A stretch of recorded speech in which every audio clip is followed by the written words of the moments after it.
How's it going, everybody? Decella Joker is back, and I got a new video for you guys. This is not just going to be any new video. Thanks to everyone that voted on the poll, and because of my own little thrill for this game mode, we'll be going over Time Trial. And not just any sort of time trial related video. This is going to be a series that I'll be dubbing Time Trial Tribulation. It is a series not only be teaching you guys how to A rank a track, but it'll also be teaching you guys how you can S rank a track, and I will be going more in depth on each of these tracks to show you how to get a top 100 level time on these tracks. Now granted, what qualifies me to teach you guys anything about getting the S rank, let alone even trying to attempt a top 100 time? On screen you'll be seeing some of my time trial records. These are not the best things by any means. I used to be primarily a supersonic speed runner, so a lot of my best times are in supersonic speed, but I have converted to sonic speed, and that is something I want to go over right away. I will not be going over supersonic speed unless there's enough demand in the comment section. This is because sonic speed is currently the primary format, whereas supersonic speed is not in anything at all.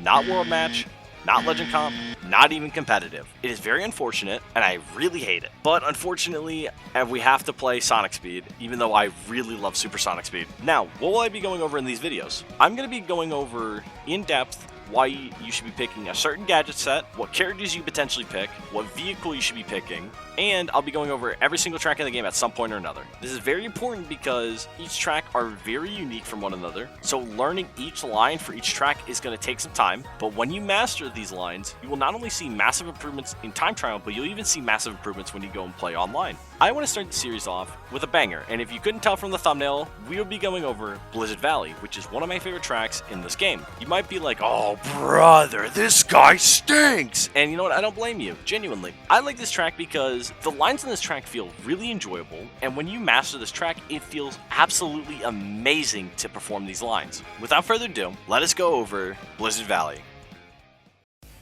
Hold on. I know I said we're going to go over Blizzard Valley, but I forgot to mention I got to go over some builds and some gadget sets. To start us off, I'm going to keep this kind of quick for the character and vehicle combination, but to talk about this real fast, we are currently in a state of the game where you can technically use anything you want to find success. I've seen Sneaky, who's a very good player, who was able to actually hit the Pumpkin Mansion world record with Tails. I think he also did Sand Road using Tails as well, got the world record there as well. And the thing is, because he can do that, he's proven that we're currently in a state of the game where as long as you're good enough, you can make any character work. However, as soon as we get to higher levels of play, and as soon as players start improving drastically, you're going to want to start picking characters like Eggman, Knuckles, Vector, even Miku's viable option, and Werewolf. These characters all have one thing in common, and that is they have very high boost and very good speed, except for Miku. Miku's speed is kind of low, but compared to Eggman, Werehog, Knuckles, and Vector, she's only losing out on about 4 to 5 speed, which is not terrible, genuinely. The big thing is she has 76 boost, just like Vector, Knuckles, and Eggman, and that's the big thing. It's about trying to min-max your consistency with trying to get your level 3s and your level 2s off when you're playing.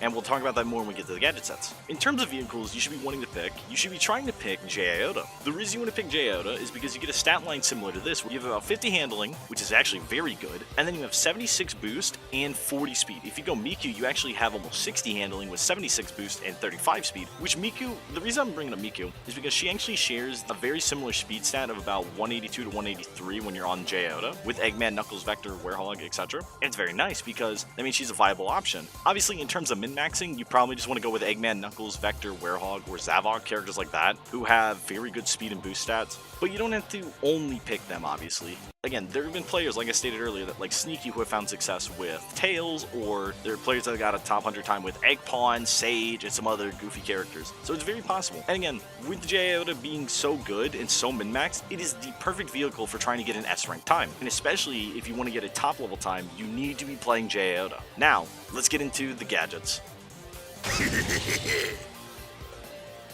There are two main builds that you're going to be seeing when you play Time Trial, and especially in the top 100 Time Trial leaderboard. The main two builds you're going to be seeing are going to be the Perfect Charge Bounty Regain Boost build and the Tech Drift Perfect Charge Bounty build. Both of these builds are actually quite viable. I'm going to be talking about the Perfect Charge Bounty Regain Boost build first because this is the build I used in my time trial, and this is the build I use consistently in my time trial runs to get the times that I got. I don't use the Tech Drift build, but I will talk about it a little bit later. This build is all about min-maxing your drift lines and min-maxing when you get your level 3s off. It is about trying to get your level 3 and min-maxing that time that you're in the level 3 boost state. The hardest part about playing this build genuinely is just staying in the level 3 state because your level 1s are so long that if you mess up your timing with your level 1, you can actually completely screw up your rhythm for this, and you can fall out of the level 3 boost state, which the level 3 boost state and level 2 boost state are the same speed-wise, but the level 3 lasts longer, so it gives you more leeway. That's something I just want to point out. The ring game boost plus Perfect Charge Bounty play off one another because your goal is to try to get 100 rings as soon as humanly possible when you're time trialing. And if you're not going for a top 100 time, you can afford to go for ring lines and collect those rings because of Ring Game Boost 2 giving you such a high bonus from collecting rings. So it's very nice for that reason. And with Perfect Charge Bounty, once you learn how to at least pop a few perfect charges, you can easily learn how to pop a ton of them very consistently, especially keeping up with the level 3 boost charges. So it makes it very consistent. The hardest part about using this build genuinely is just staying in the level 3 boost state for as long as humanly possible and knowing when you have to pop a level 2 versus popping a level 3, because if you try to pop a level 3 on certain maps, you might spin out, whereas you have to pop a level 2 beforehand and then look to try to get a 3 afterwards. It's just something that you have to keep in mind, which is actually something that the other plate we're going to talk about, which is the Tech Drift plate, doesn't have an issue with. So the Tech Drift build is quite viable as well compared to the Ring Game Boost Perfect Charge Bounty build. Even with the downside of not having Ring Game Boost on it, you have a significantly better cycle of going between level 2 and the level 3 boost state, and you get so many level 2s off so quickly that you can get to 100 rings very fast and not have to take ring lines, right? And it's very good for this reason. But there are two main issues with this. The main issue is the execution threshold is significantly higher. Because of the significantly higher execution threshold, you have to worry about spinning out or popping a drift too late or potentially sliding off into off-road if you don't know what you're doing with Tech Drift. And that plays into the next issue, which is you have to relearn your lines fundamentally if you try this build. If you were someone that knows Tech Drift, this is not an issue for you, obviously. But if you are someone like me who doesn't play Tech Drift ever, you are going to struggle. But if you do play Tech Drift, this is a very viable build. And then one last build that I want to talk about, if you do not know how to play Perfect Charge Bounty and you want to try something else and you just really want to get the S rank time, I just recommend going Runoff Bounty and something like Starting Bounty Boost or Max Traction, which is right here. Runoff Bounty is just really good on Blizzard Valley because there's a lot of off-road that's very long and you can easily pop a Wisp early to get a lot of rings off that off-road. I don't recommend this build if you're trying to go for a top 100 time at all. When I first did my top 100 time on Blizzard Valley after playing Supersonic Speed Blizzard Valley, I just used my build from Supersonic Speed and was able to get, I think it was like a top 150 time with it or something like that. But you really, really want to learn how to play the Perfect Charge Bounty variant, whether you're using Ring Game Boost 2 or Tech Drift. Now that we've gone over the gadgets, let us finally get into Blizzard Valley itself.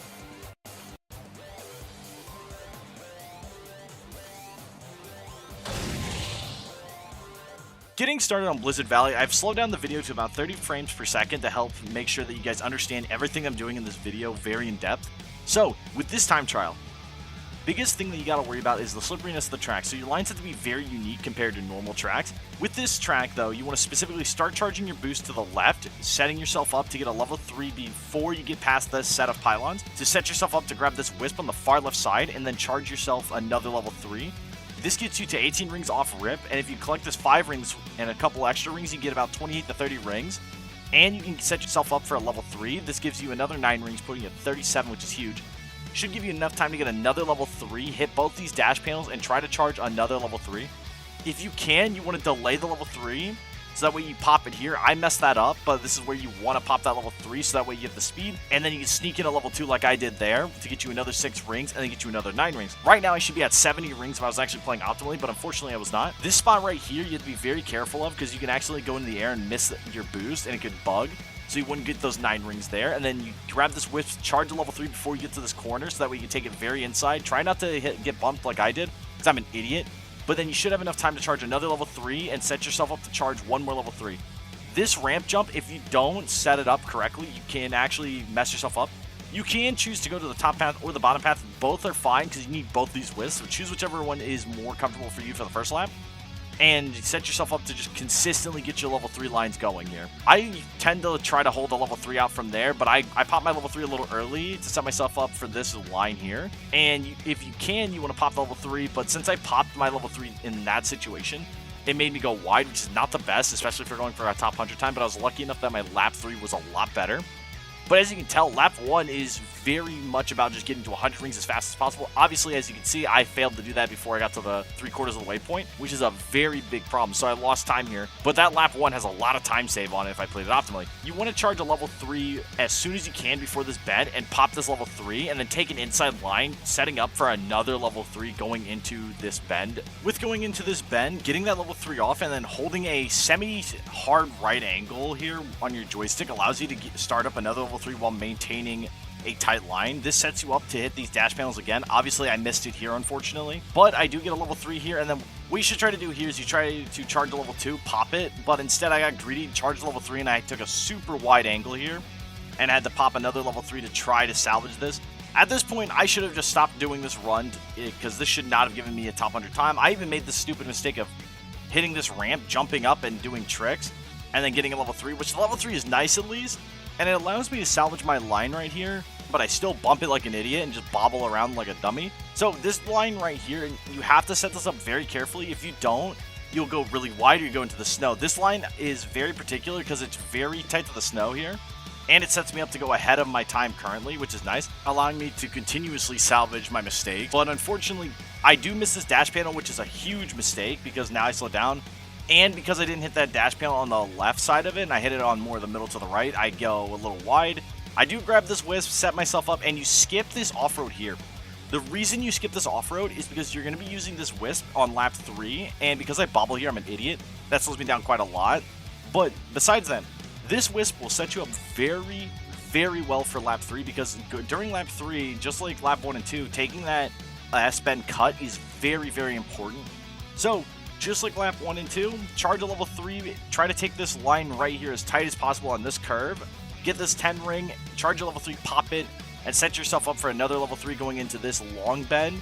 If you can't get a level 3 and you're worried about hitting the off-road from trying to get a level 3, just do a level 2, it's alright, don't worry about the time loss, you'll improve in due time and you will get that line nice. And do the same thing, setting yourself up for this S-bend. I pop a level 3 a little early, but it's better than popping my level 3 in the middle of the S-bend. Unlike my previous mistake, I hold my level 3, and instead of going to the left, like on my last run, I actually take the far right side. This is how you're going to get your top 100 time, is just this wisp alone. Because now I don't have to go super far out left to grab that wisp, and now I can take a super inside line. And not only that, you don't have to risk getting close to the drill.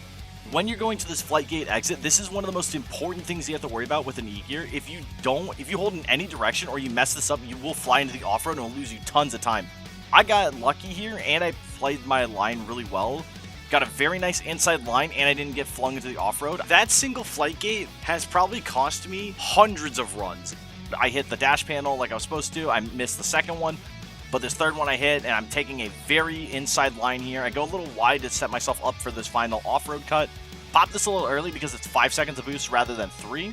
So it's perfectly fine. I set my level 3 up. I take this tightly, which is very good. Setting myself up for a nice time save on this final lap. And then I just pop my level 3. I let it go, and I just drive forward. If you start going to left or right, you will lose a little bit of speed. But I was able to make a very big time save, even with all the time loss that I had earlier. But that is how you're going to get a top 100 time, or at least this is how you're going to learn how to get an S rank. I know this is a lot of information, and this is a little bit different from what I would normally do. Anyways, without further ado, I'm going to show you guys the full run, unedited, no speed drop, nothing. This is just the run without any edits. I'm going to let you guys enjoy this. Thank you so much for watching. I hope you learn to not only get an S rank time on this track, but I hope you also improve so much on this track that you actually find it more enjoyable. And if not, hopefully you get a top 100 time from this video. And if you do, let me know down in the comments below. And in the comments below, tell me what track you would like me to do next with these videos. And tell me what I should have done better. Because I know there's a lot of stuff I could do a lot better with this video and this series as a whole, but I do think the F-Zero GX aesthetic is really cool. I thought it was really nice. Anyways, like I stated, without further ado, enjoy the rest of the video and enjoy the rest of my time trial run.